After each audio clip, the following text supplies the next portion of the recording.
Bismillahirrahmanirrahim. Ala alihi wa sahbihi wa man walah. Wa ashhadu an la ilaha illallah wahdahu la syarikalah. Wa ashhadu anna Muhammadan abduhu wa rasuluh. Amma ba'd. Alhamdulillah fi hadzal yaum yaumut tsulatsa 15 Oktober 2024 12 Rabiul Tsani 1446 Hijriah. Kita lanjutkan kajian di Fakultas Ilmil Hadis dalam pembahasan kitab Sahih Al-Bukhari dari Kitabul Ilm, yang mana pada kesempatan hari ini kita masuk kepada hadis yang keempat atau yang kelima. Maka dipersilahkan kepada ikhwah untuk mentasmi al-matan. Barakallahu fikum. Bismillahirrahmanirrahim. Babu Tuhri Imam al-Masnada ala ashabihi yakhbiru ma'andahu min al-ilm. Hadatsana Khalid bin Makhlad, hadatsana Sulaiman, hadatsana Abdullah bin Dinar, Abdullah bin Umar. Nabi sallallahu alaihi wasallam qala, inna min asy-syajari syajaratan la yasqutu waraquha wa yanha 'anil muslim. Hadithuni mahi qala fa waqa'a an-nasu fi hijril bawadi qala Abdullah wa waqa'a fi nafsi anha nakhla. Anha nakhla. ثم قالوا حدثنا ما هي.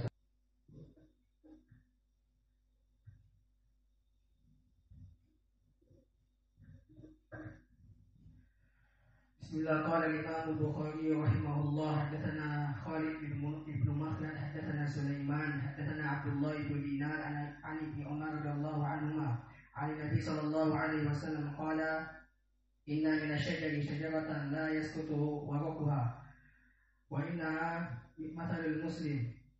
حدثوني ما هي. قال فوقع الناس في شجر البوادي.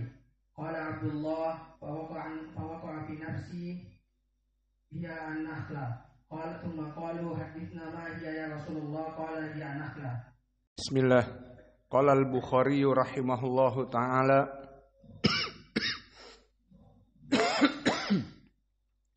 Haddatsana Abdullah ibnu Yusuf qala haddatsana Laits an Sa'id huwa al-Maqburi an Syarik ibni Abdullah ibni Abi Namir annahu sami'a Anas ibni Malik yaqul bainama nahnu julusun ma'an nabiy sallallahu alaihi wa ala alihi wasallam fil masjidi dakhala rajulun ala jamalin fa anakhahu fil masjid thumma aqalahu thumma qala lahum ayyukum Muhammadun wan nabiyyu sallallahu alaihi wa ala alihi wasallam muttaqiun baina dhahranayhim faqulna hadha rajul al-abyadu al-muttaqi faqala lahu rajul ya ibna Abdul Muttalib faqala lahu nabiyyu sallallahu alaihi wa ala alihi wasallam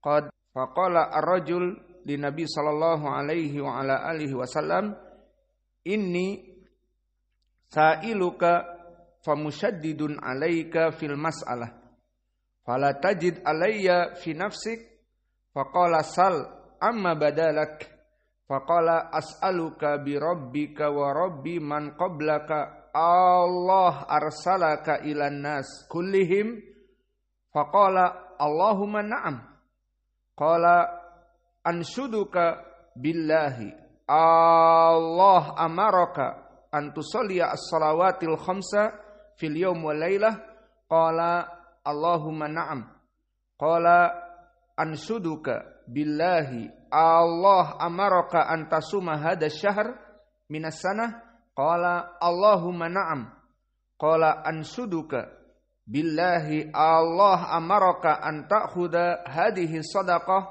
min agniyaina fataqsimaha ala fuqara'ina faqala an-nabiyyu sallallahu alaihi wa ala alihi wasallam Allahumma na'am faqala rajulun amantu bima ji'ta bihi wa ana Rasulullah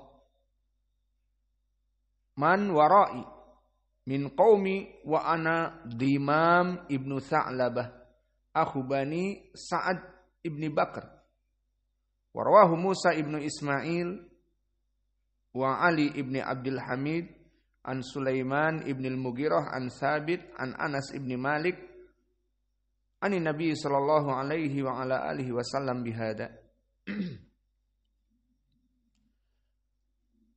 Maka ucapan Imam Al-Bukhari haddatsana Abdullah ibnu Yusuf, maka dia mendengar dari gurunya dan meriwayatkan kepada kita dengan sigatu tasrih.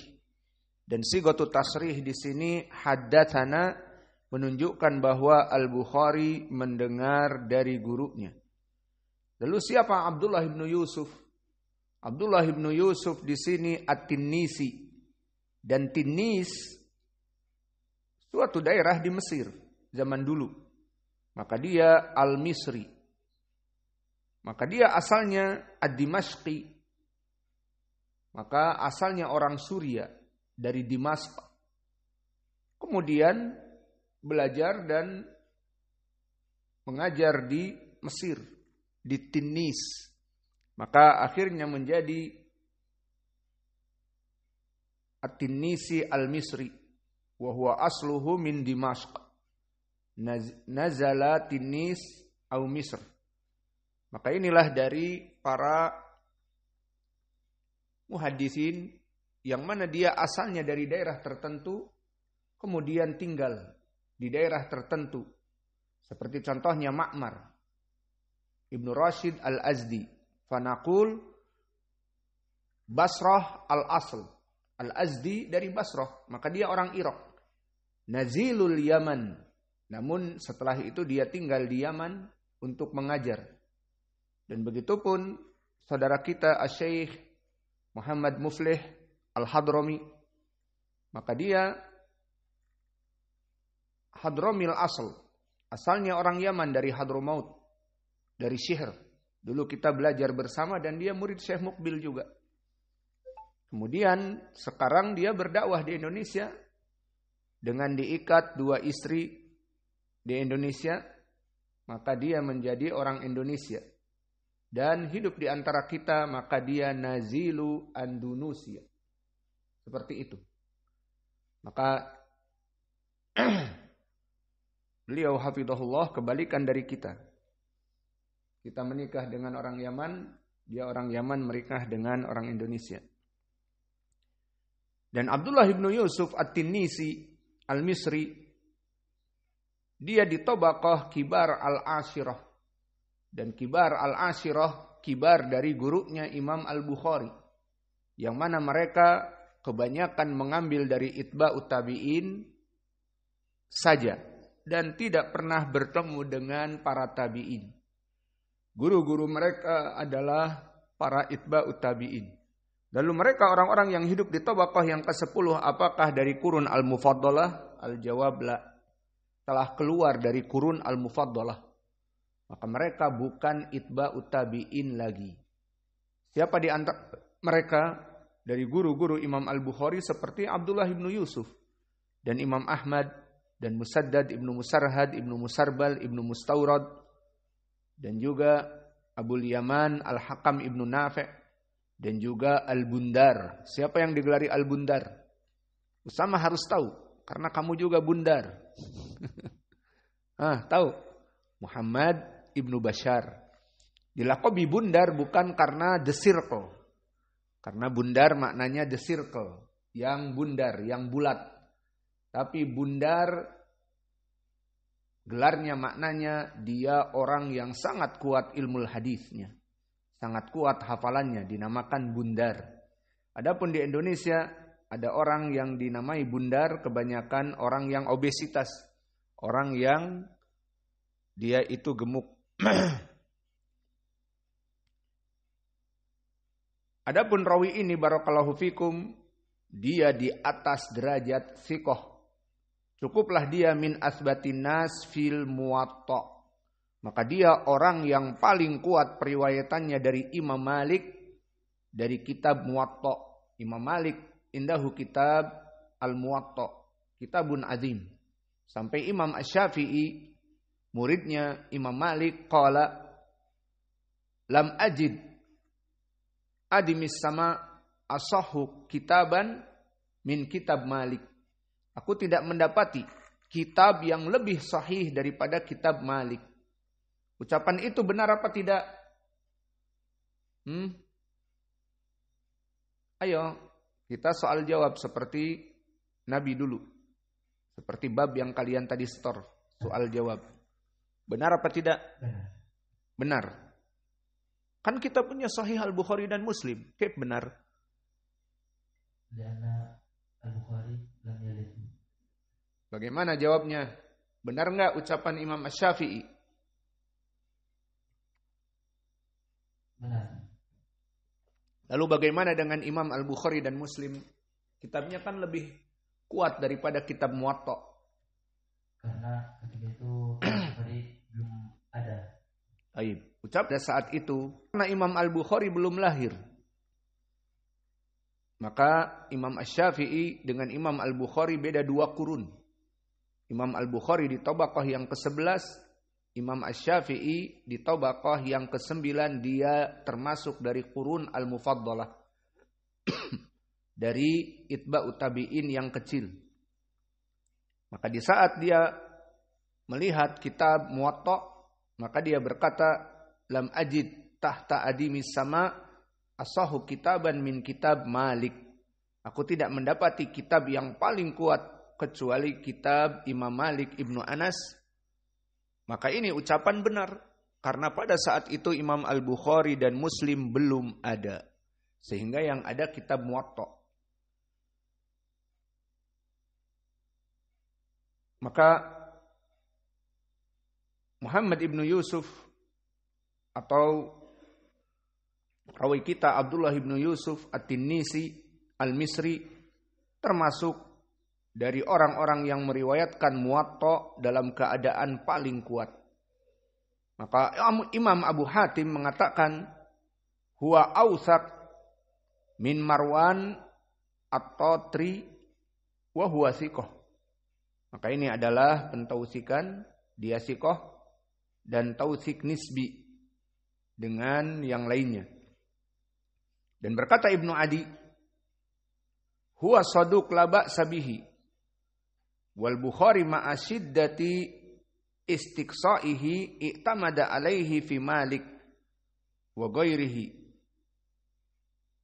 wa minhu sami'a al-Muwatta wa lahu ahadits salihah wa huwa khairun fadilun. Maka ini ucapan Imam Ibnu Adi. Dan berkata Ibnu Yunus Al-Misri, maka Ibnu Yunus sama dari Mesir juga. Dia katakan tuwfiya bi Misr wa kana thiqah hasanul hadits wa indahul Muwatta wa masail an Malik siwal Muwatta. Maka dikatakan bahwa dia rawi yang thiqah hasanul hadits dan perawi dari kitab Muwatta. Dan begitupun Imam Al-Bukhari memuji dia kana min asbati Syamin, bahwa dia dulu orang-orang yang paling kuat periwayatan dari orang-orang Syam. Maka dia asalnya dari Syam, dari Dimashq. Kemudian pindah ke Mesir dan tinggal di sana. Dan berkata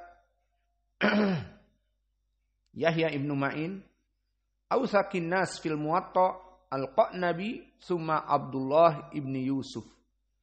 Maka Yahya Ibnu Ma'in memberikan faedah kepada kita orang-orang yang paling kuat dari ilmu hadis. Pertama Al-Qanabi. Siapa namanya Al-Qanabi? Abdullah ibnu Maslamah Al-Qanabi.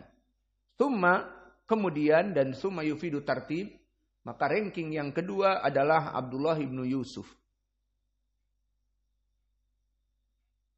Kemudian dia mengatakan juga ma baqiya ala adimil ard ahadun awsaq fil Muwatta min Abdullah ibni Yusuf.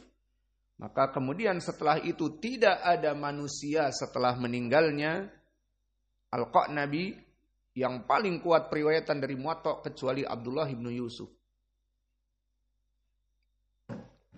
Maka pada saat itu kitab Al-Muwatta alladzi katabahu Malik Ibnu Anas Imam Darul Hijrah asahu kitaban kama al-an al-Bukhari wa Muslim.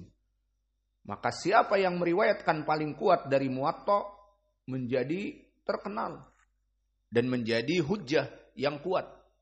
Karena kitab itu pada zamannya kitab yang paling sahih.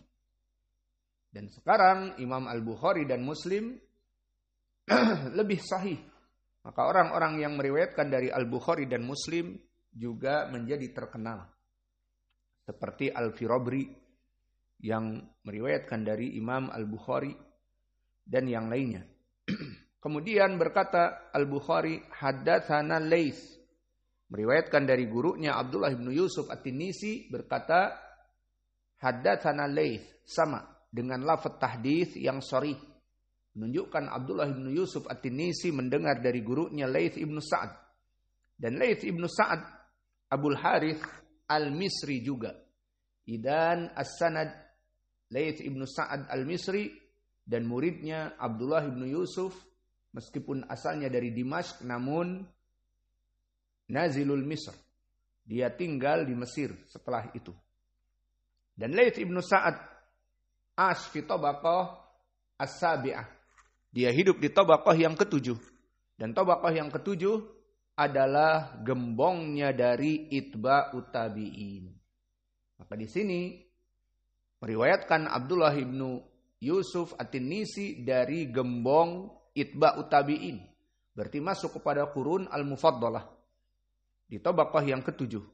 Dan di tabaqah yang ketujuh ini banyak dari para ulama seperti Jarir ibn Abdullah dan juga Zaidah ibnu Qudamah dan juga Waddah al-Yaskuri yang telah kita lewati di hadis yang terlampau. Dan juga Syu'bah ibnul Hajjaj dan Sufyan Ats-Tsauri dan Al-Auza'i dan yang lainnya. Adapun kedudukan Imam Laits ibnu Sa'ad, dia di atas derajat thiqah.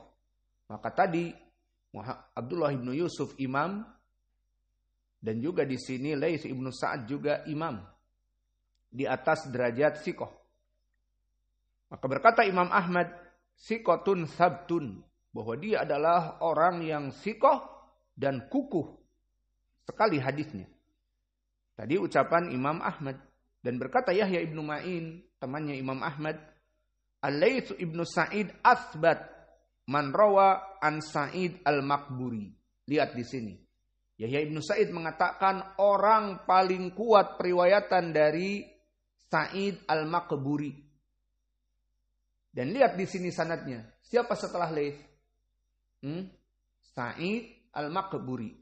Maka di sini menunjukkan bahwa Imam Al-Bukhari tidak memasukkan kepada kitab sahih dari rawi-rawi kecuali sangat berbobot, berbebet dan berkualitas.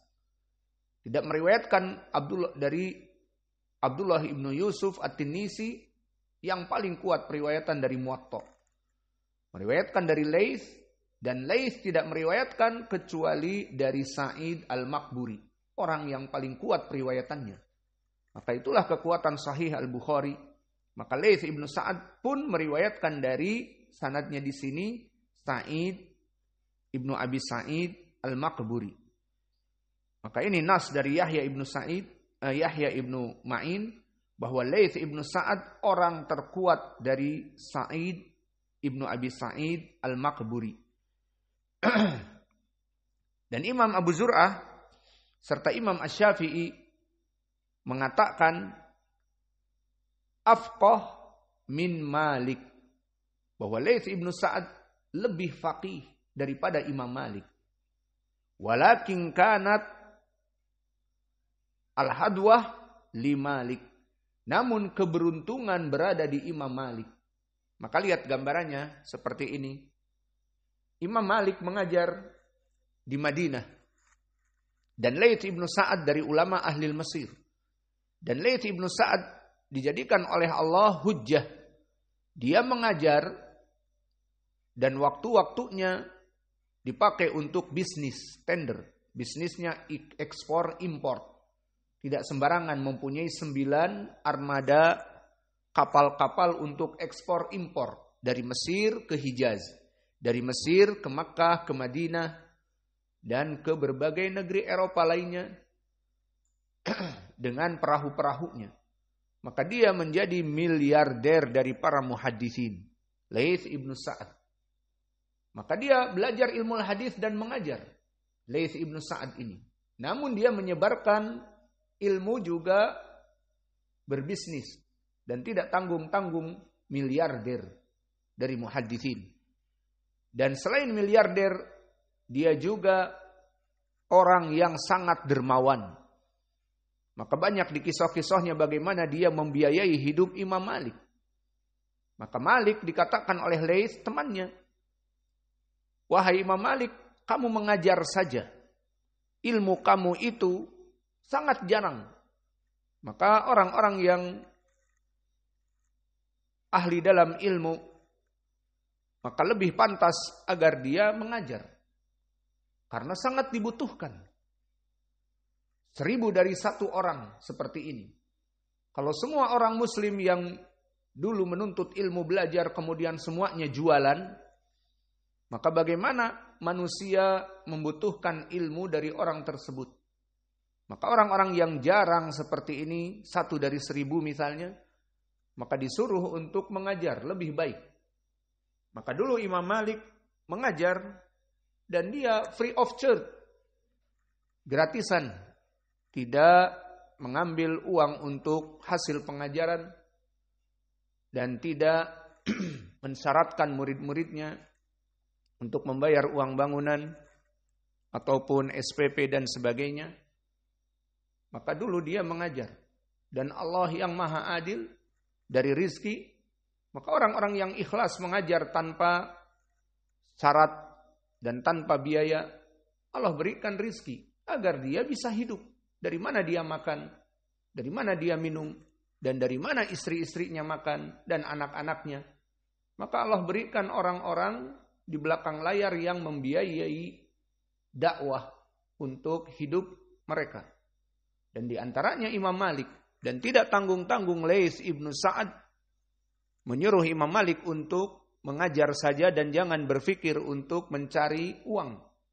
Karena kalau Imam Malik sibuk mencari uang, ilmu yang ada padanya sayang. Dia nongkrong di pinggir jalan membuka kios, alpukat, jus, dia bikin misalnya, sayang waktunya.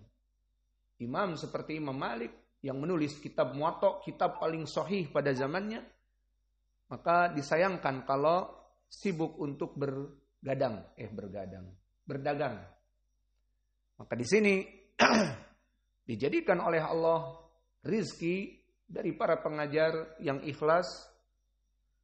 Maka itulah keadaan dari Imam Malik dan Laits ibnu Sa'ad. Maka Laits ibnu Sa'ad dari miliarder, jika datang 1 tahun tidak pernah membayar zakat. Karena zakat ada syaratnya, balagun nisab dan haulas sanah. Uangnya itu terus ada di rekeningnya. Dalam waktu 1 tahun putaran, itu harus dibayar zakah. Lalu berapa zakah? Kalau dikurskan sekitar 60 jutaan, 50,7 juta, berbeda kursnya setiap tahun naik karena mengikuti dari keadaan keuangan. Maka barang siapa yang mempunyai 60 juta, terus menerus di banknya itu, dalam setahun jadi 80, tahun yang akan datang 2024, di akhir tahun menjadi 80 juta, maka itu masuk nisab. Tinggal dia dibagikan berapa persen untuk membayar zakah. Namun orang kaya raya ini, miliarder ini, setiap tahun bukan hanya 60 juta yang ada di sakunya, bahkan kurang dari nisab. Lalu uangnya kemana? Itulah untuk membiayai Imam Malik, untuk membiayai dakwah, untuk membiayai pembuatan masjid dan biaya-biaya menuntut ilmu untuk para tulabul ilm dan yang lainnya. Untuk juga keperluan dirinya, karena dia juga mempunyai pembantu yang banyak. Dan bahkan Imam Malik menulis wahai Laits, temanku, aku punya utang, tolong bayarin. Berapa utangnya? 200.000. Sambil bisik-bisik, pinjam dulu 100. Bukan, utangnya 500 dinar. Berapa 500 dinar? Tahu satu keping dinar? 4.500.000. Kali 500 berapa? Maka sekitar 2 miliar ataupun 200 juta. Maka itulah utang yang ada pada Imam Malik. Imam Malik menulis kepada Laits, langsung cash dikirim. Itulah kerjaan imam dari Laits ibnu Sa'ad. Uang masuk, dikeluarkan dengan mudah. Uang masuk, keluar dengan mudah. Itulah orang dermawan. Sehingga masuk 1 tahun, mana uang-uangnya? Nggak ada. Namun tercatat sebagai pahala-pahala yang besar. Maka jadikanlah kita sebagai orang-orang dermawan yang mudah untuk menginfakkan harta. Maka banyak kita mendapatkan uang, namun setelah beberapa hari mana uang habis. Kemana habisnya? Kemarin beli 2 beras karung 600.000. Kemarin beli demikian dan demikian. Kemarin beli pasir 3 truk. Kemarin beli ini beli itu. Habis uang. Iya. Seperti itulah. Uang hanya berputar, tapi ada catatannya. Daripada uang terus ditumpuk dan ditumpuk, sehingga kelak akan menjadi beban untuk membayar zakah dan yang lainnya. Maka kesimpulannya, Imam Laits dari keimanan sebagai seorang ahli sunnah, maka dia penjaga gawang di Mesir pada zamannya. Dan Imam Malik penjaga gawang di Madinah dari akidah ahli sunnah dan ilmu hadis. Maka keduanya sama-sama berdakwah dan murid-muridnya sama-sama murid yang agung seperti Imam Asy-Syafi'i, belajar kepada Laits dan kepada Imam Malik. Dan juga Abu Zur'ah belajar kepada Imam Malik dan belajar kepada Laits, dan dia katakan Laits afqah min Malik. Dengan waktunya yang sibuk berbisnis, maka diakui oleh Imam Asy-Syafi'i tidak tanggung-tanggung imam madhab bahwa gurunya Laits lebih kuat daripada gurunya Imam Malik dari segi ilmu fikih. Ini dengan disambi berbisnis, bertender, yang tidak tanggung-tanggung jadi miliarder, ternyata fikihnya lebih kuat daripada Imam Malik yang hanya duduk menuntut ilmu dan mengajar. Maka inilah keutamaan yang Allah berikan kepada Laits ibnu Sa'ad. Maka dikatakan oleh Abu Zur'ah, afqah min Malik. Namun Malik beruntung karena dia madhabnya ditolong oleh siapa? Oleh murid-muridnya. Maka ini keutamaan yang Allah berikan kepada para pengajar. Yang mana dia hanya mengajar, maka terus menerus orang menuntut ilmu kepadanya.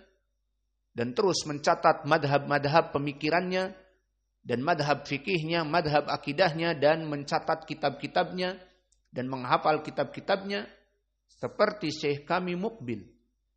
Syekh Muqbil masyhur fil alam, wa nasaruhu tulabuhu, karena ditolong oleh murid-muridnya. Contohnya ada muridnya di Indonesia, membuka ma'had namanya Muqbil, kemudian mengajar dengan sistem yang diajari dan mengajarkan kitab-kitabnya. Ini salah satu contoh saja. Satu. Maka di negara Amerika ada murid-murid Syekh Muqbil mengajar juga berdakwah. Maka di Yaman min babil aula, berapa dari murid-muridnya Syekh Muqbil mempunyai ma'had. Dan mereka menjadi orang-orang yang terkenal. Maka inilah makna dari Abu Zur'ah ucapannya, bahwa Laits ibnu Sa'ad lebih kuat fikihnya dari Malik, namun Malik lebih beruntung karena ditolong oleh murid-muridnya. Dan itulah yang terjadi pada Syekh kami Muqbil. Muridnya ada 5.000-an. Dari murid-muridnya ada yang menjadi dai di berbagai negeri.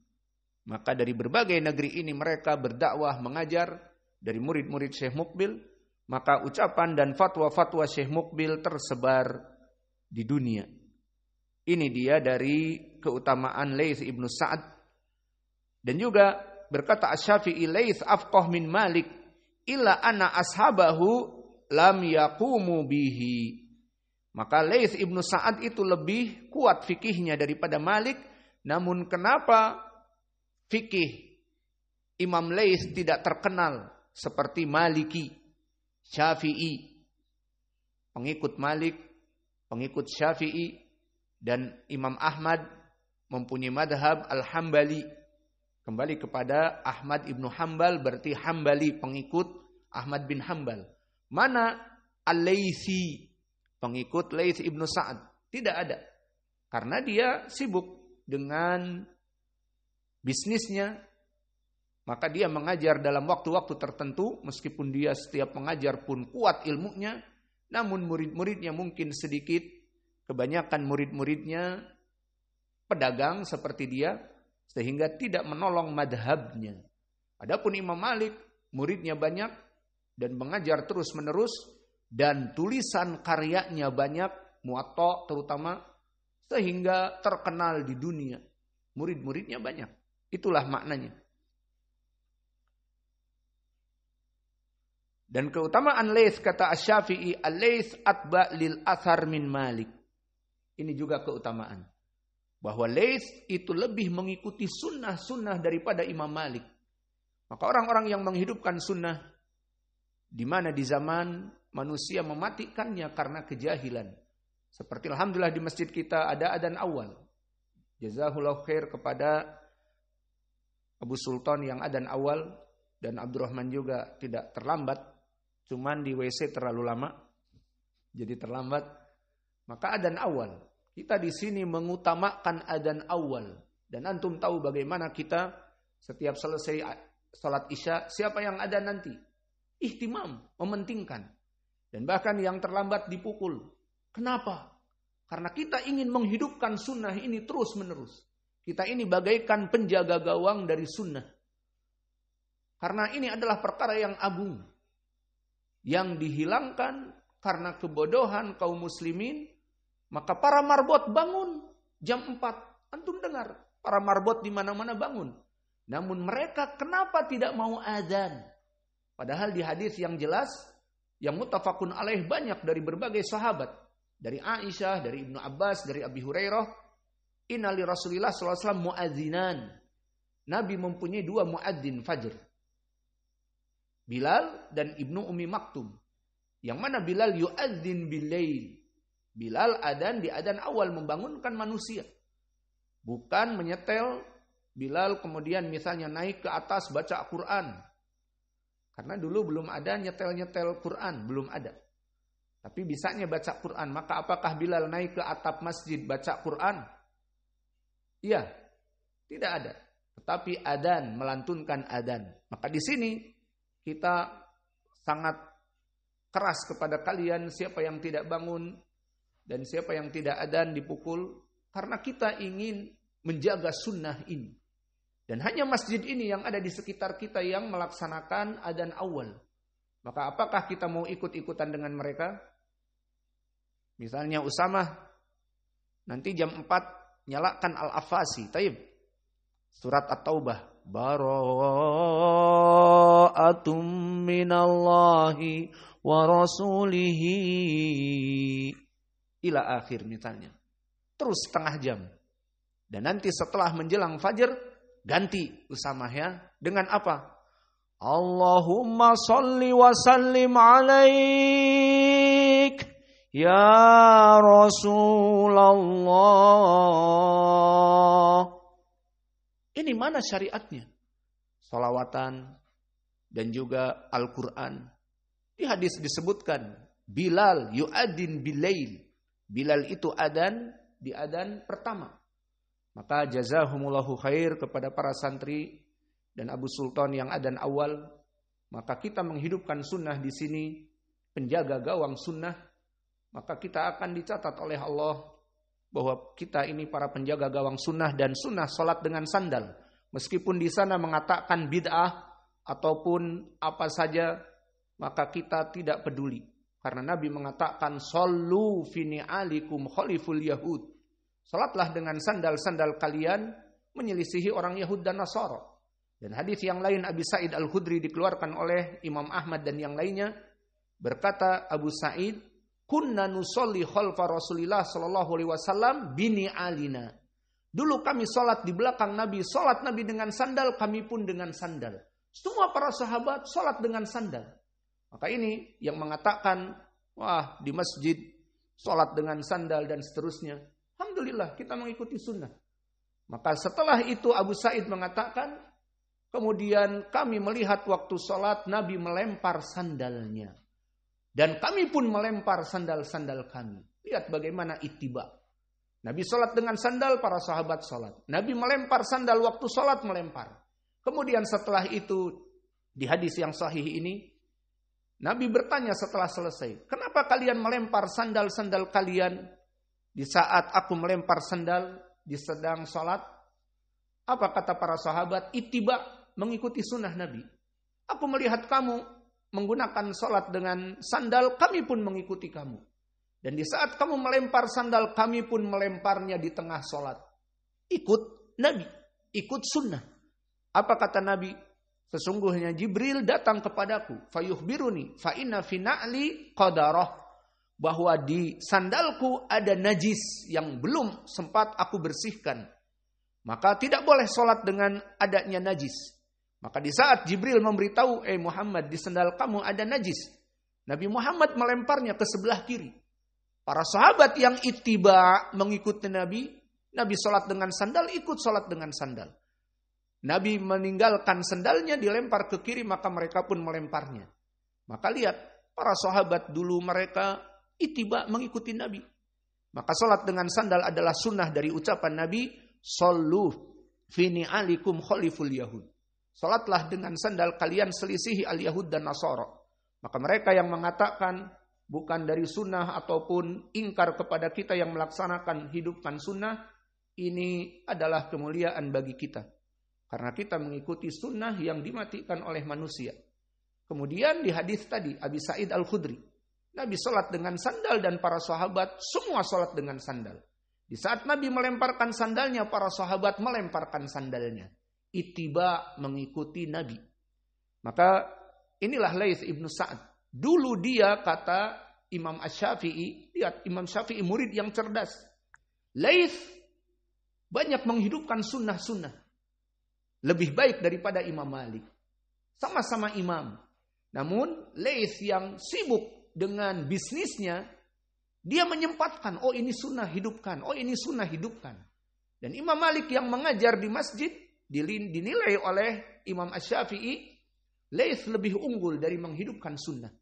Maka kesimpulannya, permasalahan berdakwah dan belajar mengajar bukan hanya sekedar menghafal Al-Quran dan hadis.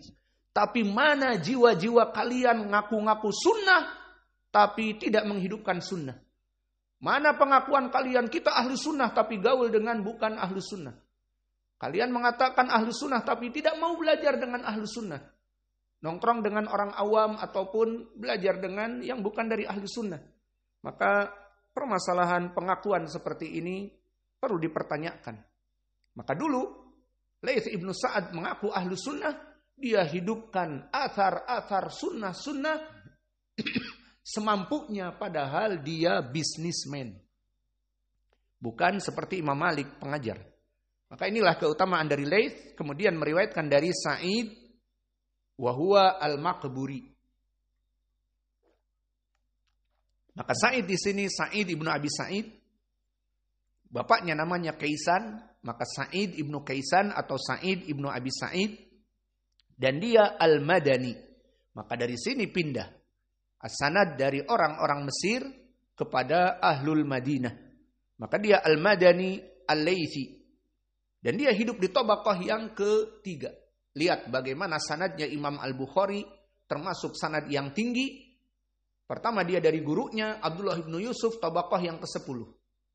Kemudian naik kepada guru-gurunya Al-Laits ibnu Sa'ad, tabaqah yang ke-7. Mengirit sekali. 10, kemudian ke-7. Dan sekarang gurunya Sa'id ibnu Abi Sa'id ataupun Sa'id ibnu Kaisan al-Maqburi, maka dia di tabaqah yang ketiga. Dan tabaqah yang paling tinggi sahabat ke-1. Berarti tabaqah yang ketiga sudah tinggi sekali. Maka dari Laits ibnu Sa'ad tabaqah ke-7 itba'ut tabi'in meriwayatkan kepada Sa'id al-Maqburi tabaqah ketiga dari pertengahan dari para tabi'in. Maka di sini Sa'id ibnu Abi Sa'id di tabaqah yang ketiga, tabaqah pertengahan dari para tabi'in. Siapa saja yang hidup di pertengahan para tabi'in ini? Ikrimah di antaranya, muridnya Ibnu Abbas dan maulanya, dan juga Zaid ibnu Aslam ahlu tafsir di zamannya, dan juga Atha ibnu Yazid al-Laythi dan yang lainnya. Dan dia derajatnya Sa'id al-Maqburi dikatakan oleh para ulama thiqah. Maka ditanya Abu Hatim bahwa dia saduq. Dan berkata Abu Zur'ah, Madini thiqah, orang Madinah yang thiqah. Dan berkata Ibnu Adi, arju an yakuna min ahli sidq wa ma takallama fihi ahadun illa bi khair. Maka dia adalah dari ahli sidq dan tidak ada yang membicarakan dia kecuali kepada pembicaraan kebaikan, maksudnya memuji. Tidak ada yang mencela dari rawi ini. Kemudian Sa'id ibnu Abi Sa'id dithiqahkan oleh Muhammad ibnu Sa'ad dan Ali ibnu Madini dan Nasa'i. Semuanya mengatakan thiqah. Maka Sa'id ibnu Abi Sa'id al-Maqburi rawi yang thiqah. Meriwayatkan dari Syarik ibni Abdullah ibni Abi Namir. Dan dia al-Qurashi al-Madani. Maka sanadnya berpindah sekarang kepada ahli Madinah. Karena Syarik juga al-Madani. Dan Syarik di sini rawi yang thiqah. Dithiqahkan oleh Abu Daud dan Ibnu Adi mengatakan thiqatun la ba'sa bihi. Dan berkata Ibnu Ma'in dan Nasa'i laisa bihi ba's. Dan berkata Ibnu Sa'ad thiqah. Dan di riwayat Nasa'i mengatakan laisa bil qawi. Maka ini dari tasyaddudnya ataupun ekstrimnya An-Nasa'i dalam mencela rawi. Kemudian kembali kepada sahabat Anas ibnu Malik. Berarti berapa sanad rawi? Ada berapa dari Imam Al-Bukhari kepada sahabat? Ada 4. Dari gurunya Abdullah ibnu Yusuf kepada Laits ibnu Sa'ad, kepada Sa'id ibnu Abi Sa'id al-Maqburi, kepada Anas ibnu Malik. Maka sanad ini termasuk dari sanad yang tinggi dari sanad Imam Al-Bukhari. Lalu Anas ibnu Malik, apakah pernah kita melewatinya? Belum pernah hadis Anas. Iya kan? Maka kita masuk kepada keutamaan Anas ibnu Malik. Maka Anas ibnu Malik, dia Al-Ansari Al-Khazraji, Abu Hamzah Al-Madani. Berarti 3 rawi sekarang dari ahli Madinah. Mulai dari Sa'id ibnu Abi Sa'id Al-Maqburi, dan juga dari gurunya Syarik ibni Abdullah ibni Abi Namir, dan juga Anas ibnu Malik, sahabat ini dari Madinah. Maka di sini musalsal al-Madaniyin, mulai dari sahabat ahli Madinah sampai kepada rawi ahlul Madinah juga. Maka Anas ibnu Malik mempunyai keutamaan yang sangat banyak. Maka dari keutamaan minal muksirin fi riwayatil athar, dia termasuk dari orang yang paling banyak periwayatan hadis dari Nabi. Maka periwayatan hadisnya yang paling banyak adalah Abi Hurairah, kemudian yang kedua Ibnu Umar, kemudian yang ketiga Anas.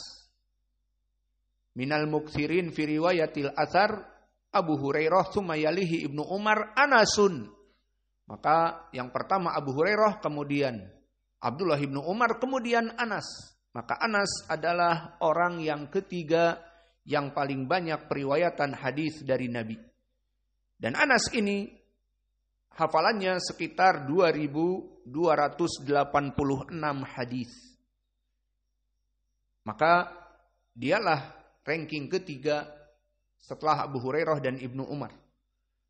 Maka karena banyaknya dijadikan oleh para ulama dari sanad-sanad Anas yang sangat kuat adalah dari Malik ibni Anas dan juga dari Ibnu Uyainah dan dari Ma'mar ibnu Rashid ani Zuhri an Anas ibni Malik.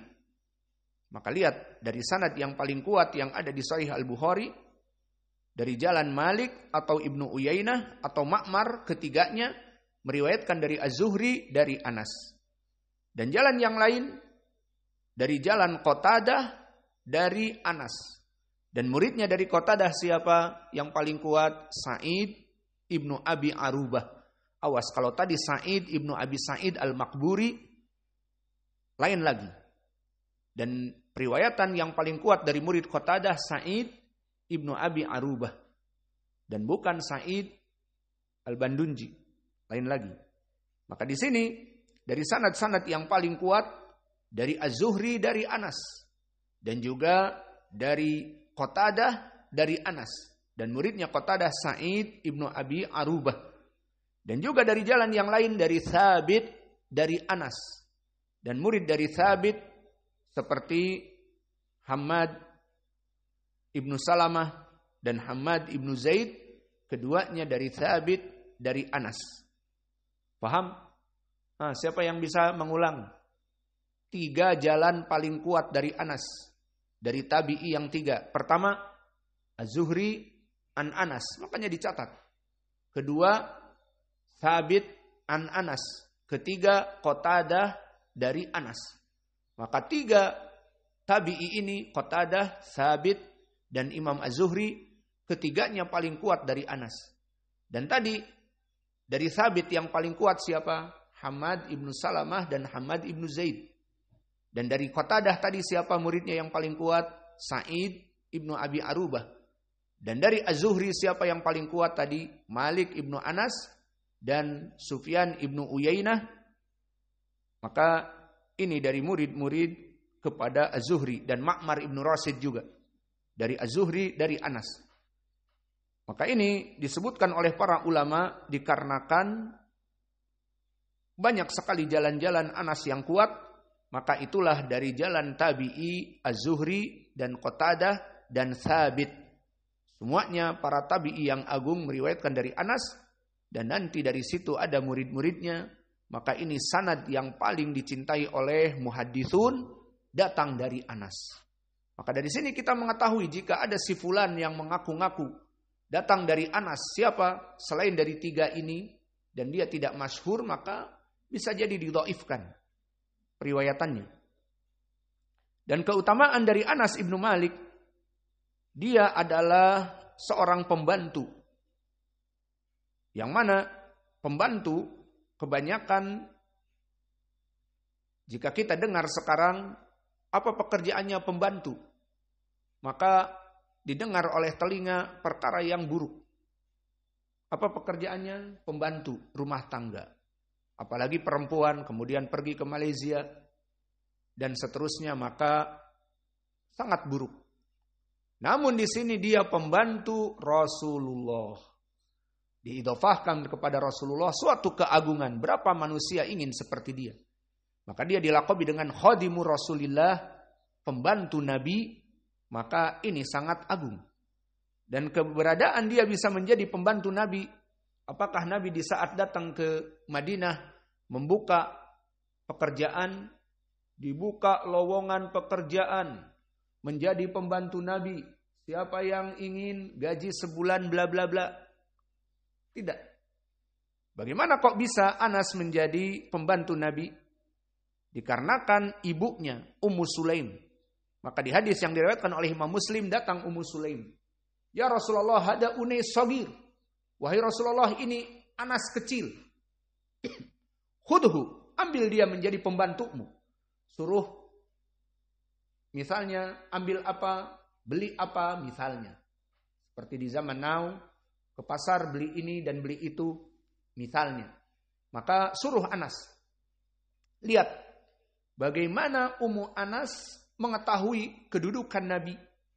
dan mengetahui kemuliaan Nabi dan mengetahui anaknya akan menjadi manusia yang baik dengan membantu Nabi.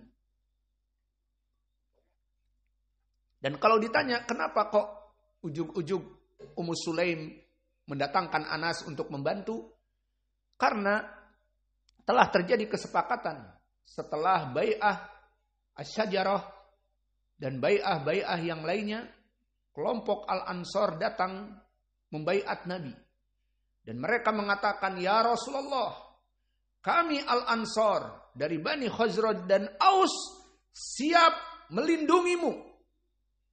Datang ke negeri kami, hijrah ke negeri kami, di negeri kamu, di Makkah, tempat tinggal kamu tidak bisa berdakwah. Datang ke tempat kami bagikan tanah-tanah kami. Kami bagikan rizki-rizki yang ada pada kami. Silahkan hanya datang. Dan bukan hanya Nabi saja, tetapi para sahabatnya yang lain. Diberikan tanah dan diberikan kemudahan-kemudahan. Lihat, makanya di dalam hadis-hadis banyak. Man atau hubbul ansor minal iman wa bughdul ansor minan nifaq atau minal kufur. Bahwa kecintaan seorang mukmin kepada Ansor tanda keimanan. Dan barang siapa yang membenci Ansor tanda kekufuran atau kemunafikan. Kenapa? Karena Nabi sangat mencintai Ansor dan mereka kelompok Bani Aus dan Khazraj, dua kabilah yang dari dulu bagaikan carok saling membunuh. Dibunuh bapaknya, balas dendam, anaknya nanti membunuh orang yang membunuh kedua kabilah ini. Namun dipersatukan oleh Allah dengan Islam. Datang Nabi mempersatukan mereka. Sehingga Bani Khazraj dan Bani Aus yang sudah tertumpah darah bertahun-tahun berperang, maka mereka malah sama-sama membela Nabiullah. Subhanallah, sejarah seperti itu. Dan makanya kenapa di saat datang Nabi, kemudian Ummu Sulaim datang membawa Anas dan mempersiapkan Anas untuk menjadi pembantu, karena tadi semua orang-orang Quraisy semua orang-orang Al-Ansor telah membaiat Nabi dan mengatakan kami akan memberikan apa yang kami punya. Datanglah ke Yathrib. Pada saat datang langsung disodorkan, ini tanah kami, silahkan diambil untuk membuat rumah. Ini demikian dan demikian. Dan begitu pun Ummu Sulaim, ini anakku Unais kecil, ambil ya Rasulullah untuk membantu kamu. Namun Ummu Sulaim yang cerdik dan cendekia, tidaklah dia memberikan Anas begitu saja. Tetapi apa? Fad'ulahu ya Rasulullah. Tapi doakan untuk Anas kecil ini. Maka didoakan oleh Nabi agar Allah memberkahi dari usianya dan memberkahi hartanya dan memberkahi dari semua yang ada dari dunianya. Maka akhirnya disebutkan di dalam hadis yang diriwayatkan oleh Imam Muslim, inna amwali la katsir. Maka hartaku sangat banyak dari doa Nabi. Dan anak-anakku banyak berapa? 120. Padahal Anas masih hidup. Dan didoakan umurnya panjang. Umurnya berapa? 99 tahun. Itu di zaman sekarang sangat panjang umurnya. Kebanyakan 60-70 seperti di dalam hadis. Fa inna a'mar ummati baina sittin. Bahwa kebanyakan umur dari umatku, kata Nabi Muhammad, 60 paling lama 70. Itu kebanyakan. Maka di sini Anas 99 tahun. Ini karena doa Nabi. Maka Nabi mendoakan Allahumma barik fi amwalih wa fi umrih wa fi auladih. Wahai Allah, berikanlah panjang umur dan harta yang melimpah dan anak yang banyak. Maka dengan bangga di riwayat Muslim dia mengatakan inna amwali la katsir. Aku menjadi miliarder, jutawan. Dan anak-anakku 120. Padahal dia masih hidup. Bisa punya anak 120. Padahal usianya hanya 99 tahun. Bisa saja di zaman dulu. Karena ada perbudakan. Kemudian setelah itu usianya panjang. Dan ini doa Nabi semuanya. Dan dari keutamaan Anas ibnu Malik juga dia menjaga rahasia Nabi. Jadi seperti antum ketahui para pembantu, dia tahu apa yang terjadi di rumah. Maka di saat tuannya yang laki-laki ribut dengan tuannya yang perempuan, ada piring terbang, ada UFO di dapur, dan ribut terus-menerus, tahu pembantu. Dan di saat pembantu itu ngerumpi dengan pembantunya tetangga, bosku lagi marahan, demikian dan demikian. Maka disebarkan, ngerumpi sesama pembokat. Para pembantu nongkrong bareng sambil nonton TV, maka menyebutkan apa dari keburukan-keburukan tuannya. Namun Anas ibnu Malik dari keutamaannya, kana muhafidun ala asrari Rasulillah sallallahu alaihi wa ala alihi wasallam. Maka dulu Nabi dijaga rahasianya oleh Anas ibnu Malik. Meskipun dia mengetahui apa yang dilakukan oleh Nabi dan istri-istrinya, maka Anas tidak menyebarkannya. Dan Nabi seperti manusia, seperti kita. Apa yang terjadi di rumahnya seperti kita. Bagaimana berbicara dengan istri-istrinya dan seterusnya. Maka pernah suatu hari Anas yang mempunyai rahasia ini diminta oleh Ummu Sulaim bahkan untuk menyampaikan apa yang dirahasiakan. Waqad sa'alatni ummi ay Ummu Sulaim anhu fama akhbartuha bihi. Maka suatu hari aku diwanti-wanti oleh Nabi suatu rahasia. Yang mana kemudian didengar oleh orang-orang bahwa Anas mempunyai rahasia dari Nabi. Datanglah ibuku Ummu Sulaim. Apa yang Nabi rahasiakan kepada kamu? Maka dikatakan oleh Anas, ini amanah. Meskipun Ummu Sulaim memintanya, ibunya, tapi dia tidak mau memberikan. Lihat bagaimana amanahnya Anas ibnu Malik. Maka oleh sebab itu didoakan oleh Nabi dengan Allahumma akthir malahu wa waladahu. Maka Anas dengan bangga mengatakan, inna amwali la kathir wa walad waladi nahu mi'ah al-yawm. Maka inilah dari keutamaan Anas ibnu Malik. Maka dia adalah al-Ansari al-Khazraji. Sehingga sanad ini musalsal bi al-Madaniyin. Mulai dari sahabat kepada tabi'i dan itba at-tabi'i. Kemudian faidah dari hadis ini ataupun bukan faidah bahkan langsung kepada hadis. Dan hadis ini hadis yang panjang dan banyak faidahnya. Maka mungkin kita singkat. Di saat suatu hari kata Anas, aku duduk bersama Nabi di majelis, di masjid. Maka ini menjadi pendalilan bahwa Nabi mengajar itu di masjid. Maka apa yang kita lakukan sekarang mengajar kepada kalian di masjid setelah sholat 5 waktu, itu adalah dari sunnah. Bukan membuat kelas-kelas atau kampus, belajar di kampus, belajar di kelas, tidak apa-apa. Namun di masjid lebih barokah seperti dulu. Dan setelah sholat 5 waktu, dulu Nabi mengajari para sahabatnya, apa yang ada pada kita, kita harus syukuri. Di mana ini adalah dari sunnah. Nabi dulu mengajari para sahabatnya di masjid seperti di sini disebutkan fil masjidi. Kata Anas, kami duduk bersama Nabi menuntut ilmu bersama Nabi di masjid. Kemudian datang seseorang dengan untanya, kemudian mengikatkan untanya dan dia masuk mengatakan, ayyukum Muhammad? Siapa di antara kalian yang bernama Muhammad? Dan Nabi Muhammad dalam keadaan bertelkan. Ada di masjid. Maka dikatakan hada rajul, orang ini yang warna putih. Maka di sini dia dalam keadaan bertelkan. Maka qala lahu rajul, wahai anaknya Abdul Muttalib, keturunan Abdul Muttalib. Maka ini di zaman Arab dulu mereka memanggil dari kelompok yang masyhur dari keluarganya. Wahai Ibnu Abdul Muttalib, wahai anak dari kabilah Siregar, wahai anak dari keturunan Hadi Kusumo, dan seterusnya misalnya. Seperti itu. Maka dulu Nabi disebutkan ya Ibnu Abdul Muttalib. Dia bapaknya Abdullah. Namun Abdul Muttalib kakeknya yang masyhur di Makkah pada zaman itu.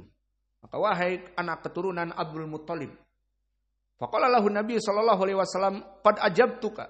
Maka aku telah menjawab pertanyaanmu. Akulah Muhammad. Faqala rajul li Nabi, berkata orang ini kepada Nabi, aku mempunyai pertanyaan, famusyaddidun alaik, aku meminta jawaban yang tegas dari kamu dalam masalah ini.